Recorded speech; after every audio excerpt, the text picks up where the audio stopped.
بسم اللہ الرحمن الرحیم۔ آج ہم حضور انور خلیفۃ المسیح خامس ایدہ اللہ تعالیٰ کے آج کے خطبہ جمعہ جو 11 جولائی 2025 کو مسجد مبارک اسلام آباد ٹلفورٹ سے دیا گیا اس پر کچھ بات کریں گے۔ جی، یہ خطبہ تو ماشاءاللہ فتح مکہ کے واقعات اور ان سے ملنے والے سبقوں سے بھرا ہوا تھا۔ بالکل، خاص طور پر نبی کریم صلی اللہ علیہ وسلم کا جو کردار اس موقع پر سامنے آیا وہ حیران کن ہے۔ صحیح، تو کہاں سے شروع کریں؟ وہ کعبے کی چابی والا واقعہ بہت اہم ہے۔ ہاں، وہ بہت زبردست ہے۔ خطبے میں تھا کہ فتح کے بعد آپ نے حضرت عثمان بن طلحہ کو بلایا۔ جی، وہی عثمان جنہوں نے پہلے انکار کیا تھا۔ بالکل، اور آپ نے کنجی انہی کو واپس دے دی اور فرمایا الیوم یوم بر و وفا، یعنی آج نیکی اور وعدہ پورا کرنے کا دن ہے۔ یہ کمال کا اخلاق تھا، مطلب ماضی کی تلخی کو بالکل بھلا دیا۔ اور صرف معاف ہی نہیں کیا بلکہ فرمایا کہ یہ کنجی ہمیشہ تمہارے خاندان میں رہے گی۔ جی ہاں، یہ مستقبل پر نظر رکھنے والی بات تھی، معافی بھی اور عزت افزائی بھی۔ اچھا، پھر حرمت مکہ کا بھی ذکر تھا۔ آپ نے خطبہ دیا فتح کے بعد؟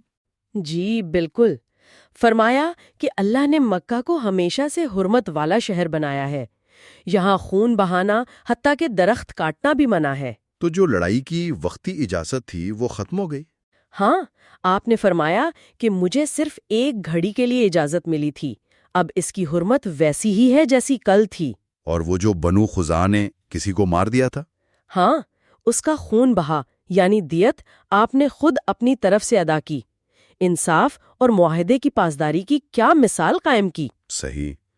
پھر وہ فضالہ بن عمیر والا واقعہ بھی بڑا دلچسپ تھا، وہ جو قتل کے ارادے سے آیا تھا۔ جی، طواف کر رہا تھا آپ کے قریب، خطبے میں تھا کہ آپ نے کشف سے اس کا ارادہ جان لیا۔ اچھا۔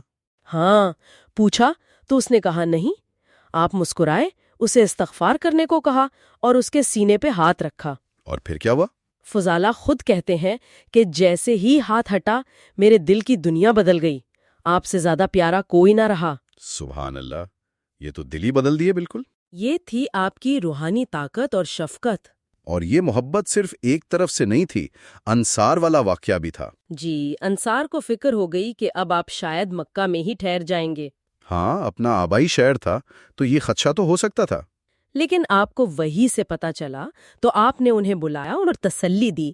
کیا فرمایا تھا؟ فرمایا میرا جینا مرنا تمہارے ساتھ ہے۔ یہ سن کر تو انصار رو پڑے۔ حضرت مسلم موعود رضی اللہ تعالیٰ عنہ نے اس پر خوب روشنی ڈالی ہے۔ یہ آپ کی کمال وفا تھی، فاتح ہو کر بھی اپنے ساتھیوں کو نہیں بھولے۔ پھر وہ بیعت کا ذکر تھا کوہ صفا پر۔ جی، مردوں اور عورتوں سے بیعت لی، شرائط وہی تھی، شرک نہ کرنا، چوری، زنا، قتل اولاد، بہتان سے بچنا اور نیکی کے کاموں میں نافرمانی نہ کرنا۔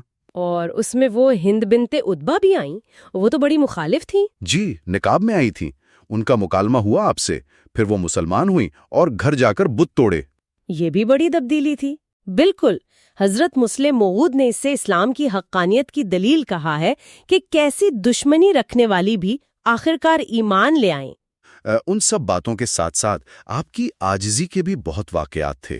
جی، جیسے حضرت ابو بکر رضی اللہ تعالیٰ عنہ کے والد، وہ کافی ضعیف تھے، انہیں لایا گیا تو آپ صلی اللہ علیہ وسلم نے فرمایا مجھے بلا لیتے، میں خود آ جاتا۔ اور حضرت ام ہانی کے گھر وہ سوکھی روٹی اور سرکہ تناول فرمانا۔ ہاں، اور شکر ادا کرنا۔ پھر ایک شخص بیعت کرتے ہوئے ڈر سے کانپ رہا تھا تو آپ نے اسے تسلی دی؟ جی، فرمایا گھبراؤ نہیں، میں کوئی بادشاہ نہیں ہوں، میں تو ایک ایسی عورت کا بیٹا ہوں جو سوکھا گوشت کھایا کرتی تھی۔ اللہ اکبر، فاتح مکہ کی یہ سادگی۔ اصل عظمت یہی ہے، کردار کی بلندی، عاجزی۔ اچھا، ایک نقطہ اور تھا خطبے میں، وہ چند لوگ جنہیں معافی نہیں ملی تھی ان کے قتل کا حکم دیا گیا تھا۔ جی، اس پر مختلف روایات ہیں، تعداد میں بھی فرق ہے۔ وجوہات میں قتل، ارتداد اور ہجو گوئی یعنی توہین امیز شاعری کا ذکر آتا ہے۔ تو اس کی کیا حقیقت ہے؟ دیکھیں، علامہ شبلی نعمانی اور خاص طور پر حضرت مسلم موعود رضی اللہ تعالیٰ عنہ نے اس پر تحقیق کی ہے۔ انہوں نے واضح کیا ہے کہ سزا صرف سنگین جرائم جیسے قتل کے بدلے قتل یعنی قصاص یا جنگی جرائم کی وجہ سے تھی۔ یعنی صرف مذہب بدلنے یا تنقید کرنے پر سزا نہیں دی گئی؟ جی نہیں، عمومی طور پر نہیں، حضرت مسیح موعود علیہ السلام نے بھی یہی فرمایا کہ وہ چند ازلی بدبخت تھے جن کا معاملہ اللہ کے سپرد تھا، ورنہ آپ صلی اللہ علیہ وسلم نے تو عفو عام کا اعلان کیا تھا۔ تو اصل بات رحمت اور عمومی معافی ہی تھی۔ بالکل، چند مستثنیات سے قطع نظر یہ تاریخ کی سب سے بڑی معافی تھی۔ رحمت للعالمین صلی اللہ علیہ وسلم کا عملی نمونہ۔ خطبے کے آخر میں پھر دعا کی تحریک تھی دنیا کے حالات کے لیے۔ جی، اور وہ احتیاطی تدبیر کے طور پر راشن رکھنے کی یاد دہانی بھی۔ ہاں، وہ بھی اہم ہے۔ توکل کے ساتھ تدبیر، یہ بھی سنت ہے۔ آخر میں 2 مرحومین کا بھی ذکر خیر تھا، امت النسیم نگت صاحبہ اور غانا کے حلاج یعقوب احمد بن ابو بکر صاحب۔ جی، اللہ تعالیٰ ان سب کے درجات بلند فرمائے اور مغفرت کرے، آمین۔ آمین۔